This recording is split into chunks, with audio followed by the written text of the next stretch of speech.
This super cute crochet phone bag is the perfect project to use up your granny squares. You will need 4 granny squares to make this. These are daisy granny squares from this tutorial on my channel. You'll also need some extra yarn to use to connect them, a 4mm hook I use, and a scissors, and of course your yarn needle. These granny squares are 4.5 by 4.5 inches in case you needed to know the size, and I would leave a link for them in the description. First, you're going to connect your first 2 granny squares together, and to connect them I'm using a chain stitch method. I have a full tutorial for it on my channel. I will leave the link up here and in the description.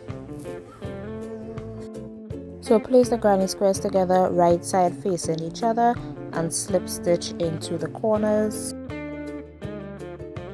And then you're just going to slip stitch across in every stitch in the back loop of one granny square and the front loop of the other granny square to create a chain stitch that connects the granny squares together. Keep going until you reach the corners, and when you reach at the end, you'll just slip stitch into the corner, chain 1 and fasten off. And that is one side of your bag all done. And to make the other side, you just take the 2 other granny squares and do just as what you just did, connecting them together with a chain stitch. Now you're going to connect the sides together to form the bag. So place one side on top of the other side with the right side facing you, and make sure that when you connect them they are lined up perfectly with the corners together and the sides together, so that you will not miss a stitch when you're crocheting them together. So grab your yarn and make a slip knot with it.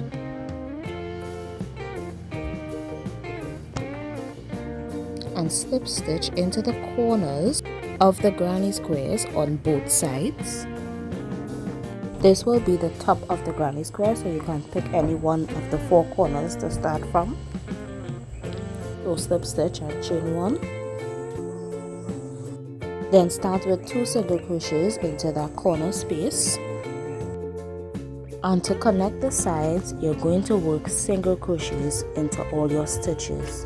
So going into your first granny square into both loops, and going into your second granny square into both loops, you will make a single crochet to connect the squares together. The next stitch, go into both loops of the first granny square and both loops of the second granny square and make a single crochet. Both loops of the first granny square and both loops of the second granny square and single crochet. So you're basically single crocheting into each of your stitches at the sides of your granny squares to connect them together. Don't forget that you're going into both the front loop and the back loop of each granny square, and you're going to single crochet across the sides until you reach the corner of the granny squares. And when you reach the corner of the granny squares, you're going to place 2 single crochets into both the corners, making sure that you're working into both the front sides of the granny square and the back sides of the granny squares. You can also place 3 single crochets into your corner space if you think the 2 single crochets aren't enough. And if you meet up with any yarn ends while you work, you can carry those along with you so that you will have less yarn to weave in at the end. And you're just going to continue single crocheting across the sides of your granny squares, going into the both loops of the first granny square and the both loops of the other granny square, and single crochet across your work until you reach another corner space. Now this corner space is the bottom of the bag, so you're going to place 3 single crochets into that corner space. And then you'll just single crochet across the bottom of those granny squares until you reach the other corner, where you'll also place 3 single crochets. And then you'll just do the sides as well, single crochets across to connect the sides together. When you reach the corner spaces, place 2 single crochets in those until you reach back at the top, where you will place 2 more single crochets in that corner space and fasten off your work.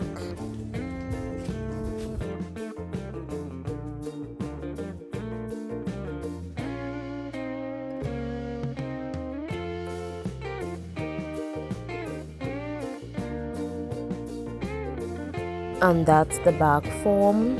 So you have the top and you have the bottom and you have your side. And now we're going to crochet our handle. So grab your yarn for the handle,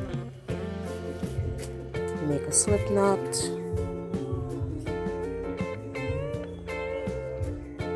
then chain 4.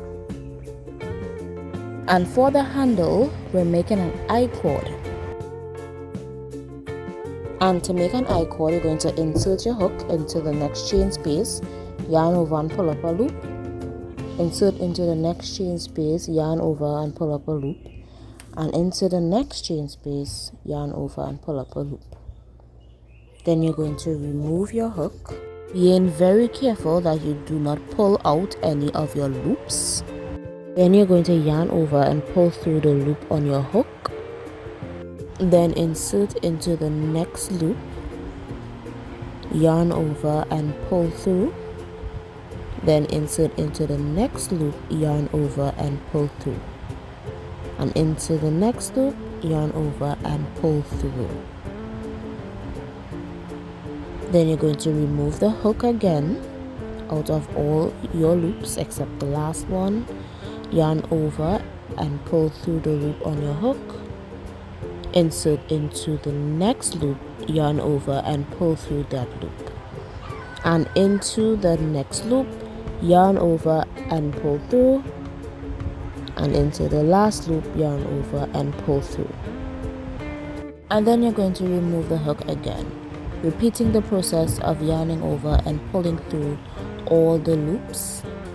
You should always have 4 loops, so you should always be yarning over and pulling through 4 loops for every row. And that's the I-cord process, where you just remove the hook and yarn over and pull through all your loops one at a time. You're going to be yarning over and pulling through 4 times for each row. The I-cord makes a beautiful textured look for your handle, but it's not very beginner friendly, so you don't always have to make an I-cord for your bag. You can even make any handle that you prefer to. And to measure the handle, you will not be able to count your rows, but you can measure it with a tape measure to know the right size handle to make for you. So repeat the I-cord process until you reach the length that you desire. Then yarn over and pull through all loops on your hook. Make a chain 1 and fasten off, leaving long tail for sewing into the bag. And now you can go ahead and attach your handle by sewing it onto your bag, going in through the corner loops. I like to make a few knots by tying it myself before I start sewing it onto the bag. The next thing to do is to pick where you want your button to be and sew it onto your bag.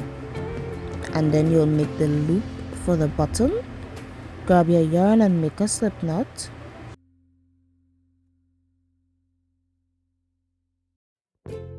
Then insert your hook into the middle stitch of your granny square at the back of the bag and make a slip stitch in it.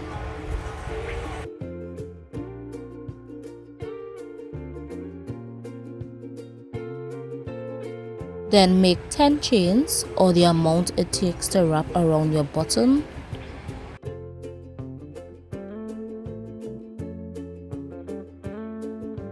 And slip stitch back into that same stitch to finish your loop.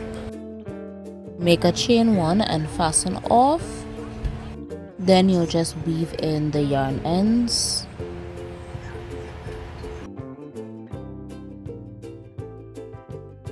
And that's it. Just insert the loop into the button and your bag is all done. And that's it. That's how you crochet a daisy granny square fold bag. Thanks so much for watching. I hope you enjoyed making this daisy granny square bag with me. If you try this project, tag or DM me on Instagram or TikTok or share it in the comments. I'd love to see your version. Don't forget to like, subscribe and hit the bell for more crochet tutorials. Until next time, happy crocheting!